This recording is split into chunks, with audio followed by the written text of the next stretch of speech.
Durante la Guerra de la Independencia Española, librada entre los años 1808 y 1814, no menos de 500.000 españoles sembraron con sus cuerpos la tierra hispana. Más de 500.000 de muertos, otros 120.000 galos.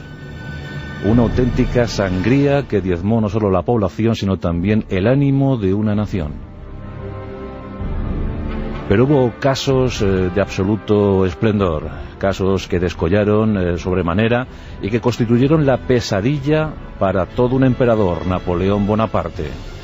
Fueron los guerrilleros, más de 40.000 hombres y mujeres que se echaron al monte para defender su idea de libertad, su idea de patria.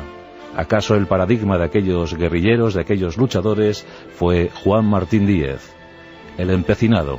Si bien ese mote, ese apodo por naturaleza, por nacimiento, ya que en su pueblo, Castrillo de Duero, en Valladolid, existían unas lagunas, sembradas de tierra pecina, una mezcla de cieno y barro, y por eso a los naturales de Castrillo de Duero le llamaban los empecinados, pero simplemente por eso. Pero el ardor, la combatividad, la personalidad de Juan Martín Díez, pues creó una carta de naturaleza para definir a todos aquellos obstinados, tercos, aquellos que defendían, si era preciso hasta la muerte, su idea de libertad, su pensamiento filosófico sobre cómo debían ir las cosas.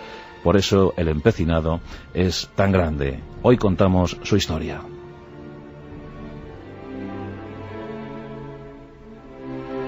Como os digo, vino al mundo en ese Castrillo de Duero, en Valladolid, un pequeño pueblo labriego que a duras penas lograba el sustento diario. Los empecinados trabajaban duro, muy duro, y se las tenían que ver con la tierra para alimentar la numerosa prole de sus familias. Y en el seno de una de estas familias campesinas vino al mundo Juan, un 5 de septiembre de 1775.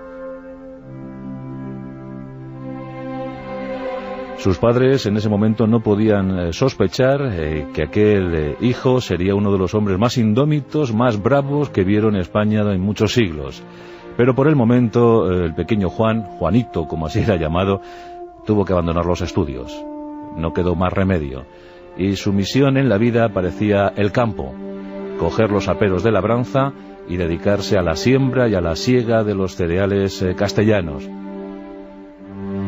Sin embargo, él vio cómo una vocación brotaba en su interior.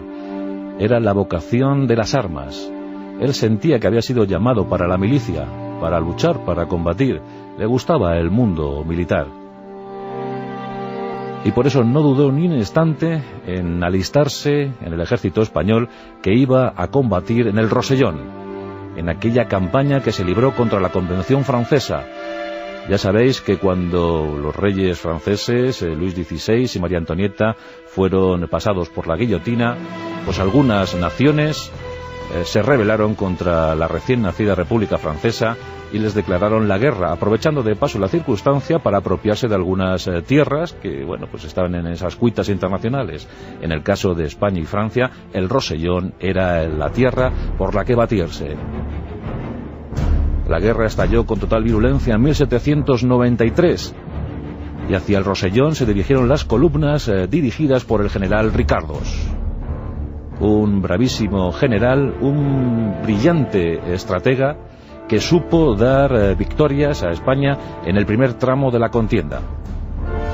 En esos ejércitos hispanos figuraba ya Juan Martín Díez, un jovencísimo ordenanza de tan solo 18 años, que recibió su bautismo de fuego en aquella campaña feroz por otra parte.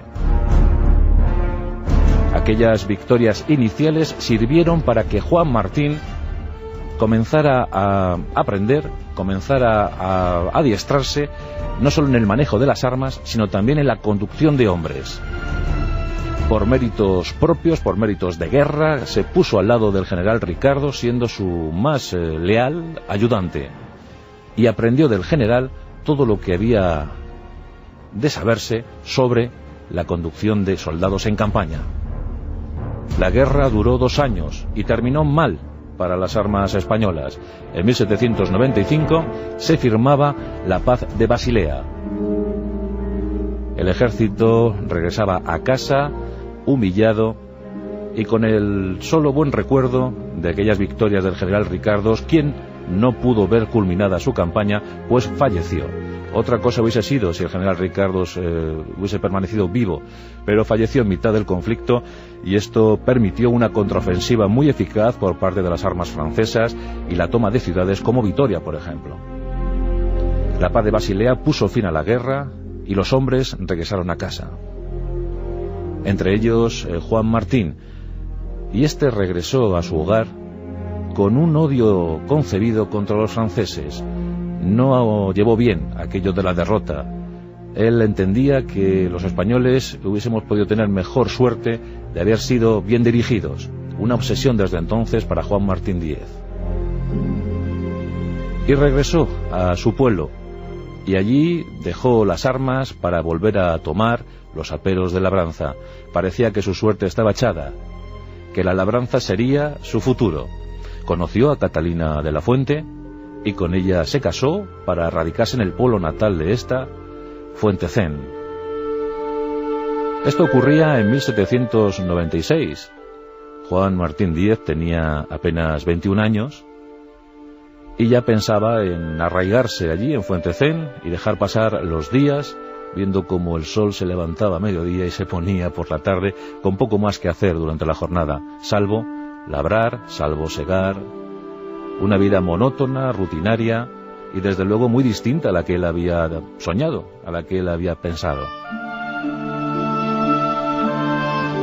Sin embargo, la vida le iba a dar nuevas oportunidades de acción, y estas llegaron en 1808 con el paso de los ejércitos galos por tierras hispanas rumbo a Portugal en principio, pero luego, para pasmo de todos, estas tropas se asentaron en España. Nos encontramos en la primavera de 1808. A Fuentecén llega una pequeña columna de soldados franceses. Cerca del lugar se encuentra una comitiva mucho más amplia que necesita abastecimientos, necesita intendencia. Dos hombres, un sargento y un soldado raso, se adentran en el pueblo dispuestos a pasar una muy buena noche. Y según cuenta la leyenda del empecinado, el sargento gabacho tomó posesión del cuerpo y de la casa de una lugareña. La violó impunemente, la maltrató. Los dos franceses, al poco de perpetrar su acción, huyeron del pueblo. Pero el hecho no pasó inadvertido para los habitantes de Fuentecén, y algunos de ellos, entre los que se encontraba Juan Martín, montaron sus caballos para ir en busca de los dos gabachos. Al poco les dieron caza, así como suena, les dieron caza. Y el trabuco de Juan Martín ese día funcionó bien, pues le colocó una bala entre ceja y ceja al francés. Este cayó al suelo. Era la primera refriega entre Juan Martín y los invasores franceses. No sería la última.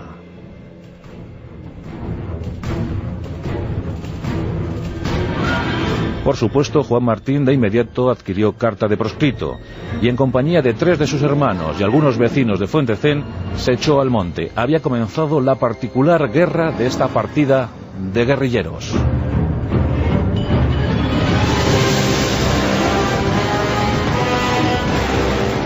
Desde entonces, los guerrilleros vallisoletanos y burgaleses, esos eran en principio los que conformaban la partida de Juan Martín Díez, el empecinado, comenzaron a actuar en los caminos que servían como línea de aprovisionamiento para el ejército francés.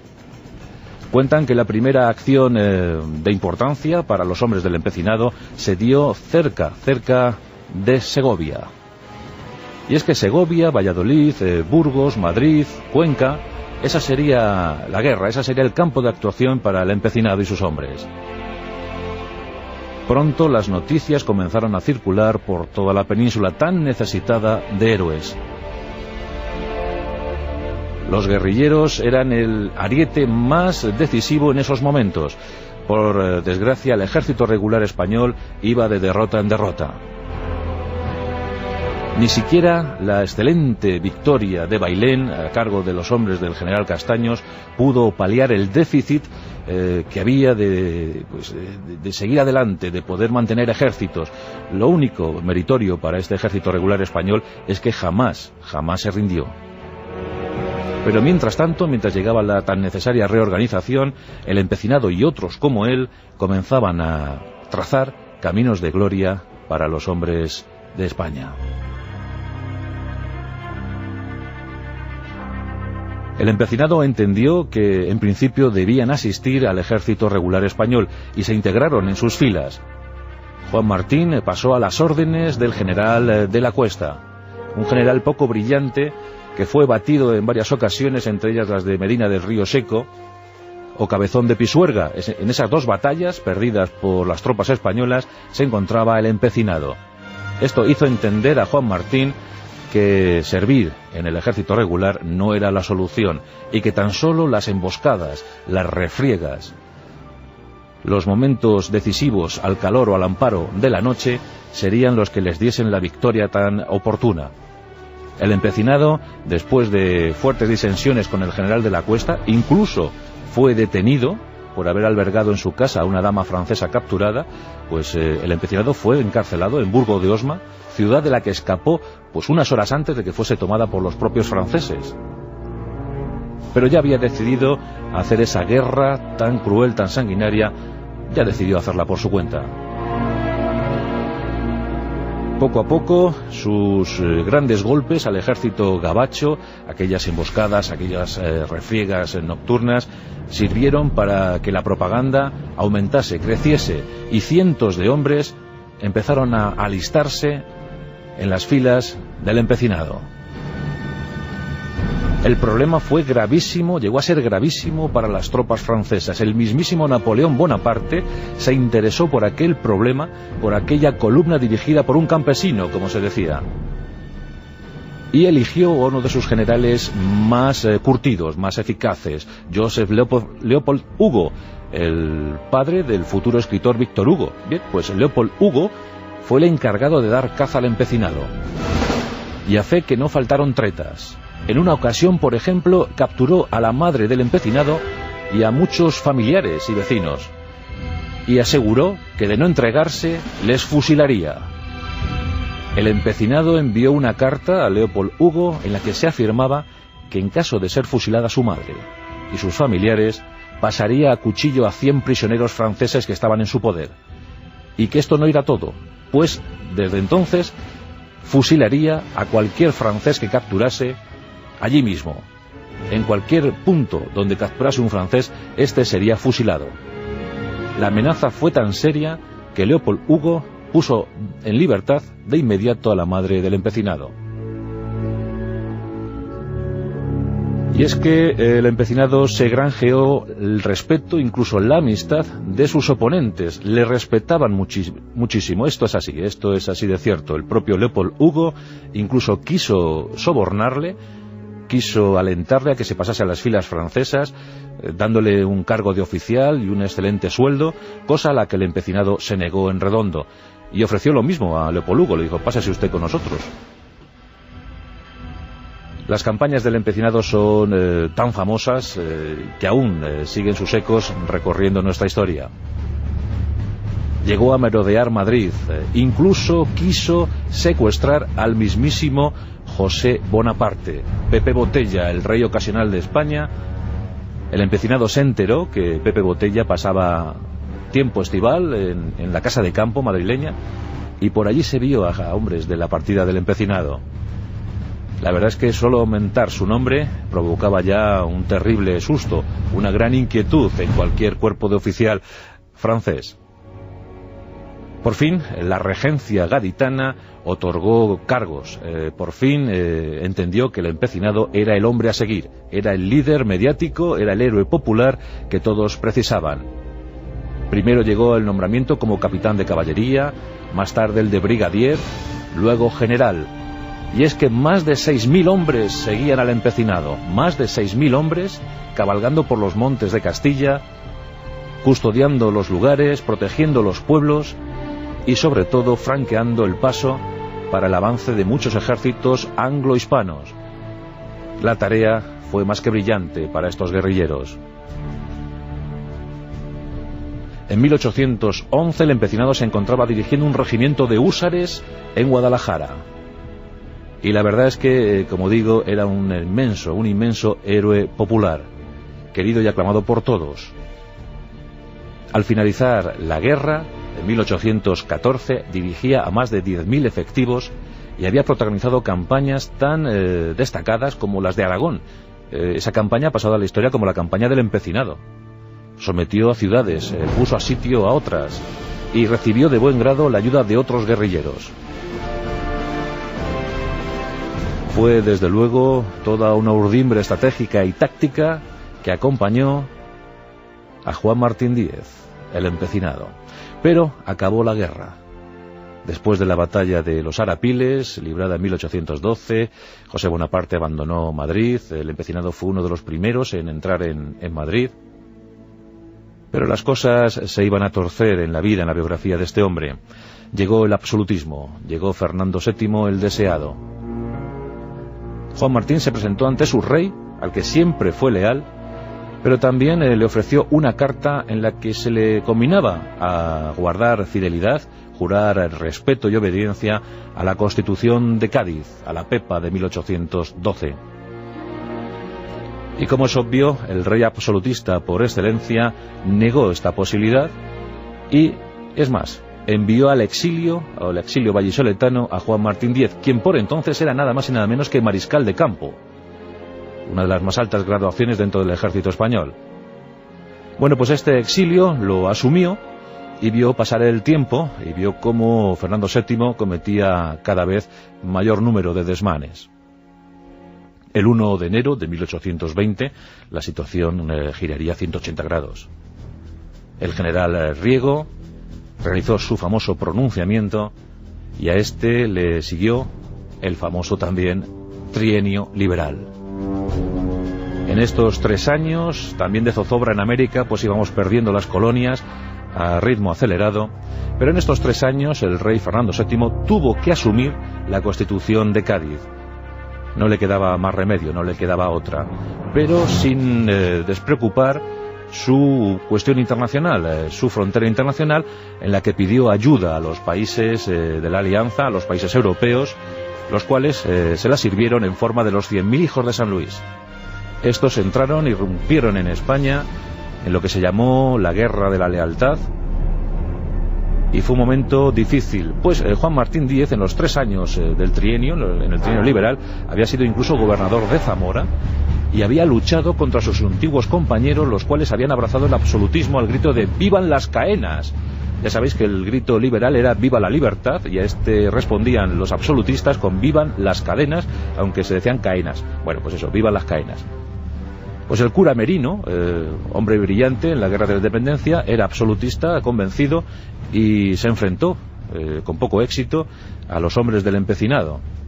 En fin, que 3 años dificilísimos, 3 años otra vez de sangría, de muerte, de destrucción, la eterna constante en España, en esta España decimonónica. En 1823 todo estaba perdido para la causa liberal, pero el empecinado se mantuvo terco y obstinado y decidió seguir siendo leal, seguir siendo obediente a la Constitución de Cádiz, la única que él entendía como justa y verdadera. Y mantuvo su partida, eso sí, a duras penas, los tiempos habían cambiado. En 1825 fue detenido en Olmos, en Valladolid, a cambio de que sus hombres no lo fueran. Y con graves humillaciones fue incluso recluido en una especie de jaula y bueno, sometido a toda suerte de vilipendios, gravísimos insultos, fue escupido por los afines al absolutismo, fue conducido a Roa de Duero, en Burgos, y allí le esperaba un inevitable fin. Un hombre curtido, un hombre inteligente como él, un hombre también rudo, sabía que no le podía esperar otra cosa sino la muerte. El 19 de agosto de 1825, sin llegar a cumplir los 50 años de edad, aquel hombre de aspecto temible, porque era un hombre muy bravo, muy fuerte, musculoso, un hombre que incluso, pues bueno, tenía gestos agraciados, tenía un rostro agraciado, era un cierto atractivo físico, pero fuerte, parecía un Hércules de aquella época. Pues fue conducido al cadalso tras haber sido sentenciado a muerte. Fue una escena horrible, dantesca, impropia para un héroe popular como él había sido. El rey Fernando VII no quiso contemplar su brillante hoja de servicios, no quiso entender que aquel hombre pues había servido simplemente a la causa de la libertad. Y bueno, pues se cuentan muchas cosas sobre la muerte del empecinado. Se dice, por ejemplo, que su mujer, Catalina de la Fuente, se paseó delante de él ese día en brazos de un absolutista, de un oficial absolutista, cosa que enervó el ánimo del empecinado. También se cuenta que en el camino al cadalso, pues había sido condenado a morir ahorcado, exigió a gritos que se le fusilase como militar que era. Él siempre se había sentido un militar y quería que le fusilasen, pero también le negaron esto.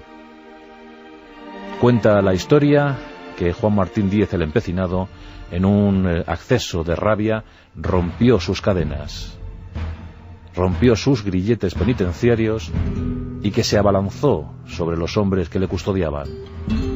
Estos no tuvieron el menor inconveniente en coserle bayonetazos. Lo más grave, lo más denigrante, posiblemente sea que ese cuerpo ya pues baldío, ese cuerpo abandonado de la vida, fue conducido, una vez muerto, una vez cadáver, fue conducido al cadalso y allí se cumplió la pena. Fue ahorcado, ya muerto, y exhibido públicamente para escarmiento de otros que abrazasen la causa de la libertad. Y así murió el empecinado el 19 de agosto de 1825, pero lo que no murió fue su leyenda, y esa recorrió toda España, sembrando de optimismo el alma de aquellos que seguían apostando por esa Constitución, por ese momento de dulzura, de libertad que vivió el pueblo español, al menos durante un tiempo.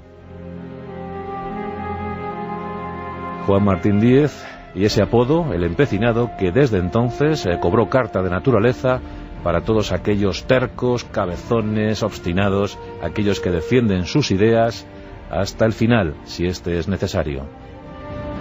Juan Martín Díez, el paradigma de los guerrilleros españoles que opusieron toda su rabia, toda su voluntad, su escasez de medios a los invasores franceses, considerados por entonces, no lo olvidemos, el mayor ejército del mundo, la mejor maquinaria bélica del momento, que sin embargo encontró el mayor de sus obstáculos, el mayor de los parapetos, en aquellos hombres y mujeres que se habían echado al monte pensando que su nación, que su país, debía seguir viviendo en libertad.